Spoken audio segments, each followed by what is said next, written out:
amigos de regreso en su programa Cara a Cara. Gracias a todas las personas que están participando a través del 256735. ¿Usted recibió una comunicación telefónica de un paciente? Un paciente que ¿Qué problema tiene? tenía también un problema de sobrepeso y estaba preocupado porque podía ser un paciente diabético y efectivamente su glucosa me dijo que estaba en 95, pero de todas maneras hay que completar los estudios con una glucosa postprandial y unos perfil lipídico, control de colesterol triglicéridos. Ya está invitado, como le dije, por favor, al hospital al programa de transmisión, ¿no? Reitérenos una vez más, doctor, ¿cuáles son los valores normales de Los glucosa? valores normales de glucosa en ayuno, En ayuno. son de 70 miligramos hasta 110 miligramos por decilitro.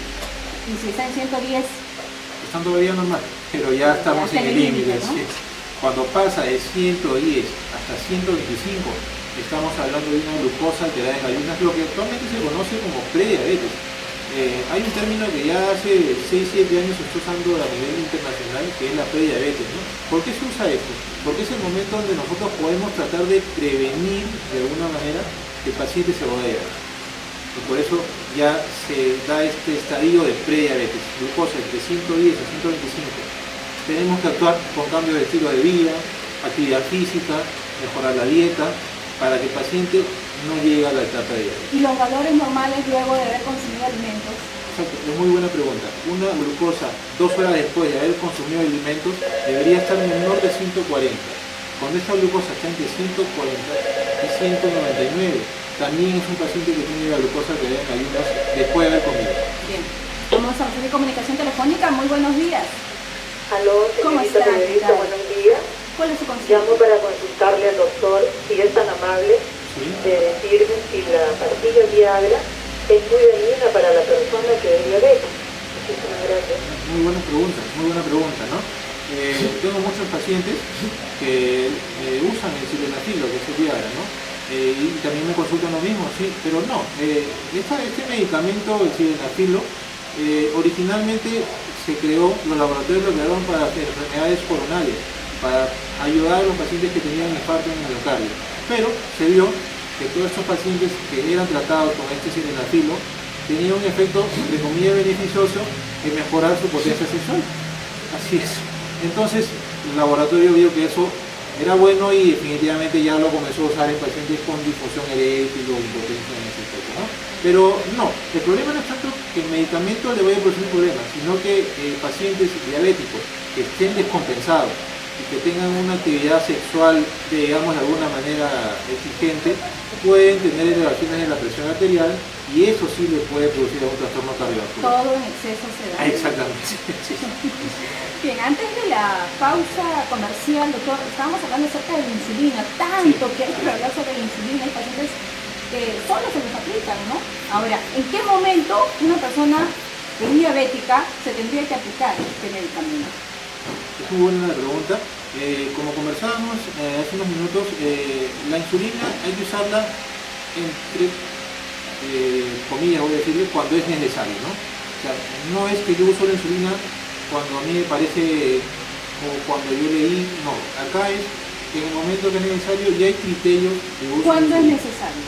Un criterio es cuando un paciente hace una cetoacidosis diabética, hay que usar insulina. Cuando es un estado hiperosmolar, que son complicaciones agudas, estos pacientes generalmente llegan por emergencia, hay que usar insulina en infusión, estabilizarlo y después seguir con una insulina basal. Un paciente que ya es diabético y que no controla con medicamentos vía oral, o a pesar de estar haciendo dieta, llega a la consulta y sigue con glucosa mayor de 200, ese momento ya hay que usar insulina.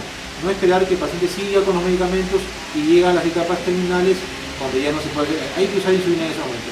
Y la otra es cuando es un paciente que viene a la consulta, como dije al comienzo, con bastante hambre, bastante sed, orina bastante, ya es un criterio de descompensación, que ese paciente requiere un tratamiento con insulina inicial, que posteriormente después se puede pasar a un medicamento vía oral. Puede ocurrir, no hay ningún problema. ¿Cuánto de insulina? ¿Cuál es la medida? No, hay una dosis. La dosis de insulina va de 0.1 a 0.2 unidades por kilo de peso. Generalmente se comienza con 7 a 10 unidades de insulina basal, una vez al día. Se va a una dosis y se va regulando según los controles de glucosa, ¿no? Eso lo tiene que hacer el médico. El paciente no puede él solo automedicarse insulina ni regularse solo la insulina.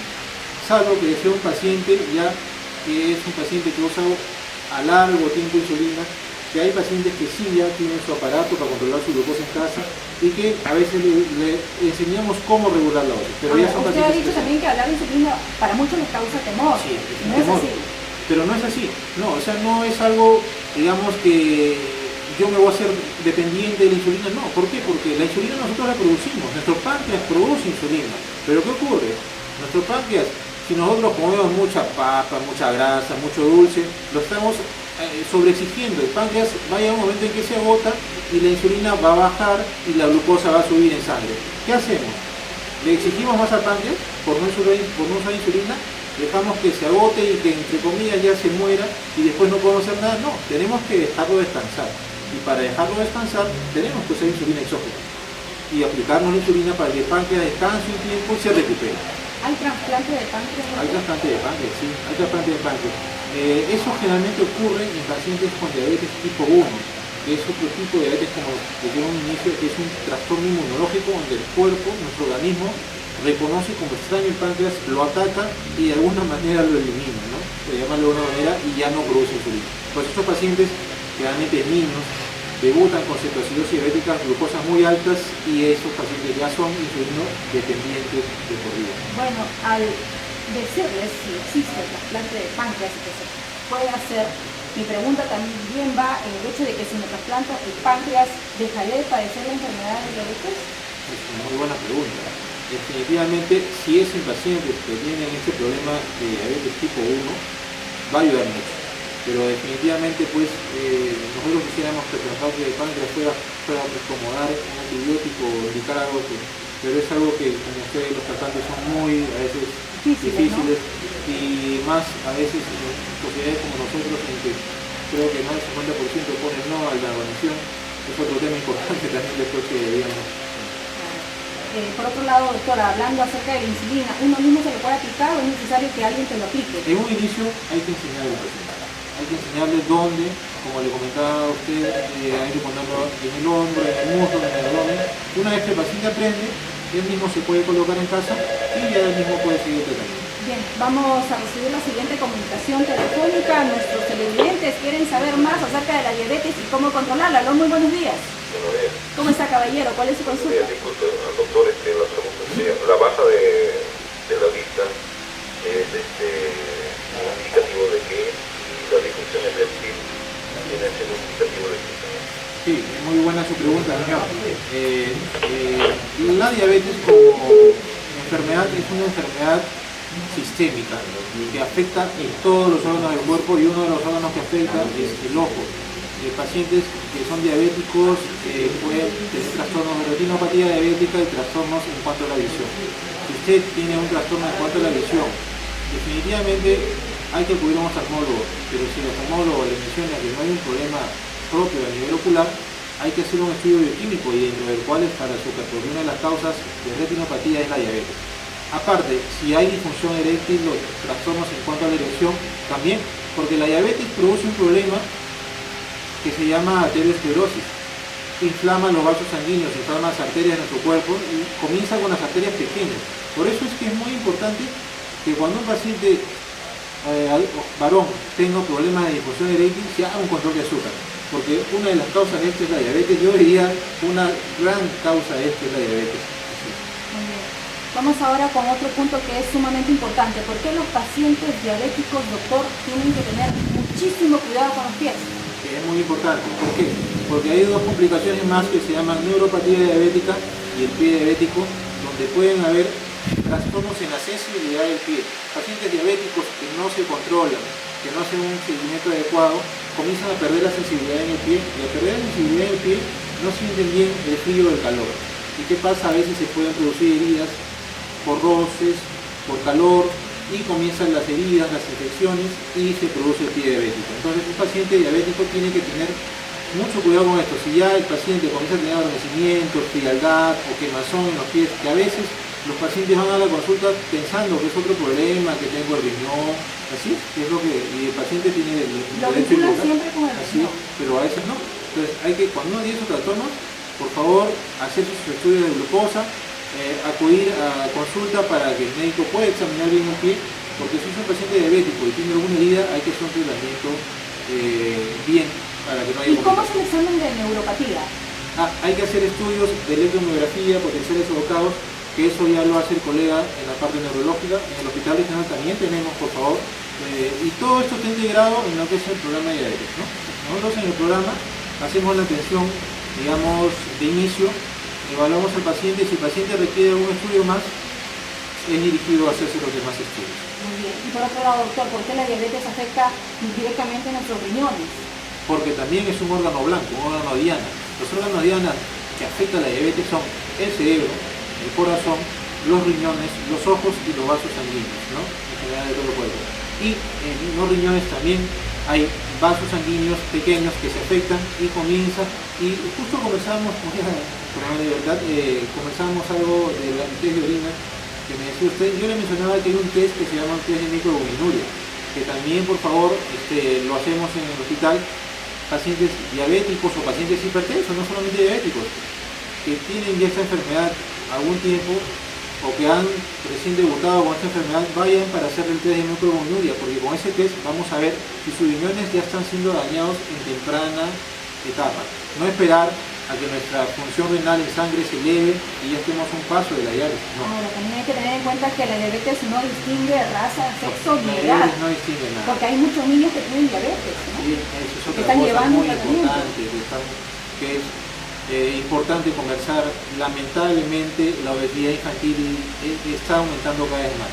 Y nosotros en el programa ya tenemos pacientes que tienen 12, 13 años, obesos lamentablemente, niños, ¿no? Algunas incluso gestantes, creo de 15 años también, gestacional, ¿no? Entonces hay que también tener cuidado con nuestros hijos, porque nosotros pensamos que la salud de los niños es tenerlos, entre comillas, bien alimentados, un poquito gorditos, y ahora los niños lamentablemente ya están más en el celular, en la computadora, ya no es como antes, como yo lo comentaba, cuando yo tenía 8 años salíamos a jugar a las calles, corríamos más, ahora ya no hay eso. Tenemos que volver a inculcar todo eso, ¿no? Yo le digo a los pacientes que se puede, o sea, tenemos que disciplinarnos, porque a veces buscamos excusa, yo trabajo todo el día, o tengo que en la tarde ver a mis hijos, en la mañana estudiar. No, por favor, tómense 10 a 15 minutos diarios. Si darle una vuelta a las manzanas a su casa, un trote, eso nos va a ayudar mucho. O las personas que pueden tener una bicicleta, manejen bicicleta, o las personas que pueden de repente comprarse algo en casa para hacer algo de actividad física en casa, háganlo, ¿no? Tómense ese tiempo, que van a ver que con eso vamos a evitar muchas cosas. Bueno, yo sé que la pregunta que le voy a decir a continuación va a ser de mucha ayuda para todas las personas que están padeciendo de diabetes. ¿Cómo se debe de alimentar una persona que está con esta enfermedad? Muy importante. Estos pacientes que ya los diagnosticamos con diabetes, debemos hacerle una evaluación nutricional. Y en el programa nosotros tenemos también el servicio de nutrición, donde van a ser evaluados y le van a dar la dieta que debe decir. Pero para decirles más o menos, a grosso modo, un paciente diabético definitivamente tiene que ir olvidándose de lo que son los dulces, las azúcares finas, el azúcar con que nosotros endulzamos nuestros alimentos. Lo podemos hacer, uno se acostumbra a dejar de usar esto. Pero hay azúcares especiales, ¿no? Hay edulcorantes, sí, gracias a Dios ahora hay edulcorantes que están aprobados, que son el stevia, la sucralosa, que los podemos encontrar en los supermercados. Claro, porque que te corten de la noche a la mañana el consumo de azúcar o de sal es un poco Es difícil. un poco difícil, así es, pero se puede hacer. Nada se puede hacer de un día a otro. Siempre digo a mis pacientes, vayan bajando el azúcar lentamente, vayan bajando la sal lentamente, vayan bajando la harina lentamente. Si tú comías 3 panes en el desayuno, mañana come 2,5, la otra semana come 2, y lo puedes lograr, ¿no? Igual, el azúcar va bajándole en vez de 2, 1, poco a poco uno se va acostumbrando. ¿Dejar de comer harinas también? Dejar de comer, no, disminuir la cantidad. Así es. Si nosotros tenemos un plato, por decir, de comida, la mitad debe ser ensalada. La otra cuarta parte de nuestros carbohidratos que necesitamos, porque nosotros necesitamos carbohidratos, puede ser una porción de arroz, una porción de choclo o trigo, y la otra parte nuestra proteína. También necesitamos proteínas, ¿no? Puede ser unas menestras, la quinoa, o proteínas animales, pollo, carne, pescado. El pescado es muy bueno, así es, lamentablemente es un poco, pero es muy bueno. Entonces, ese debe ser el ¿Puedes plato. comer entonces de todo un Sí, poco? así es, de todo un poco. En cuanto a las frutas, que también es otra cosa que nos preguntan mucho, las frutas también tienen calorías, ojo, no son como los vegetales que casi son puras fibras. Las frutas hay frutas que hay que tratar de no comer mucho, por ejemplo la uva, el mango, hay que un poco restringir. El plátano también tiene bastantes calorías, puede comer pero en poca cantidad. Muy bien, con respecto a lo que usted está diciendo, porque en la época de verano, sobre todo cuando Bastante uva, cuando bastante mango, sí. fruta más, Y es donde hay hay naranja, bastante uva acá, y mango, así, es lo que más se bastante uva. consume. Entonces, hay que consumir, pero de repente un Muy pedazo, un mixto, todo en exceso, vamos a reiterar, hace daño. Hay que controlarnos, hay que consumir también bastante verduras, ¿no? Una ensaladita, el rosado de almuerzo. La verdura tiene bastantes antioxidantes, muchas fibras y no solamente nos ayudan a mantenernos bien en cuanto al peso, sino a la digestión, ¿no? Tienen bastantes fibras, ayudan a la digestión, ayudan a que no haya elevación del colesterol. Aparte de eso también, otra cosa muy importante son las frutas secas, como por ejemplo la pecana, las nueces, el maní, la ajonjolí, tenemos también la chía también que salió ahora, que es muy buena, ayuda mucho porque tiene bastante omega 3 y grasas poliinsaturadas que nos ayudan a que el colesterol malo no se suba. Otros iba a decir medicamentos, otros alimentos como la palta, por ejemplo, es muy buena. O sea, el único problema con estos alimentos que tienen grasa es que hay que tener cuidado con eso, porque como tienen grasa, algunas personas que tienen problemas gástricos y pépticos pueden tener algún problema de digestión. Todo, como usted dice, en exceso no es bueno. Ahora, aparte de este tratamiento también para los pacientes diabéticos son unas pastillas que no todos los días. Sí. ¿Qué pasa si lo dejas de tomar? Los medicamentos polisemiantes orales lo iniciamos en caso de que los estilos de vida de un paciente que debuta con diabetes no sea lo indicado. Hay que dar tratamiento hipolisemiante y el tratamiento y la dosis la tenemos que indicar nosotros, ¿no? El médico le da un tratamiento, usted sígalo y tiene que acudir a las consultas para ver si hay que aumentar la dosis o cambiar o asociar otro medicamento. Bueno, hay que dejar en claro también algo que muchos nos preguntan, ¿no? ¿Esta enfermedad es contagiosa? Esta es una enfermedad no transmisible. No se contagia, pero sí la podemos adquirir. Y generalmente se adquiere porque no tenemos así las medidas adecuadas. Eso es lo que tenemos que nuevamente volver, ¿no? Volver de repente al tiempo, de repente creo yo de los incas, donde no había tanta facilidad y había más actividad física. Bueno, sí, un poco desaparecemos la tablet, el Facebook. Bueno, no desaparecer porque es necesaria. Poco a poco, de repente, Sí. no solo de costumbre, sobre todo en nuestros pequeños, imagínense qué estilo de vida para estos menores. Y eso nos cuesta a nosotros como padres. Tenemos que nuevamente inculcar a nuestros hijos que hagan actividad física, por favor, porque como le digo, hay más de 300 millones actualmente, pero de aquí a 10 años más van a haber el doble, 600 millones. Y ahorita en el Perú aproximadamente la prevalencia en nuestro país de diabetes llega a casi el 10%. No esperemos que de aquí a 10 años más estemos en un 30%, donde de cada 10 personas casi la mitad sean diabéticos. Imagínense, llegar a eso y la parte de salud también va a colapsar porque todas las complicaciones que van a haber, por favor. Entonces, en cuanto a la prevención, es lo que debemos enfocarnos más, por favor. Vamos a seguir trabajando en este tema, doctor. Muchas gracias por su No, gracias por su oportunidad y muchas gracias a todos los oyentes por las preguntas.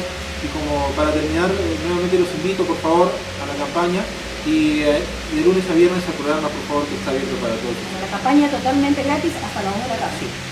Muy bien, en el Hospital Regional. Gracias por su sintonía. Nos encontramos más adelante con más noticias. Permiso.